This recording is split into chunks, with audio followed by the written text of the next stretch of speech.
At ito po yung Batman toy. Ito yung first regalo sa akin ni Paula. Kasi kinento ko sa kanya. Alam mo, Pao, sa sobrang hirap ng buhay ko dati nung nasa Korea. Kasi hingi ako lagi kay nanay ko. Hindi niya ako nililigalo ng Batman toy. Tapos pumunta ako kapitbahay. Naglaro ako. Tapos pag umuwi ko, gulat ako sa kamay ko. Batman toy? Ninakaw ako?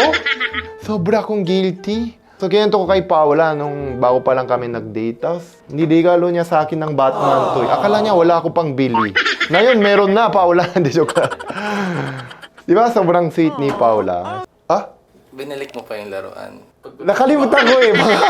Baka hindi ko binalik sa sobrang nahiya. Batiin ko yung best friend ko. Yun yung Chur. 친구야, 필리핀 오면 밥 사줄게. pag pumunta ka na lang sa Manila, bigay ko to sa'yo.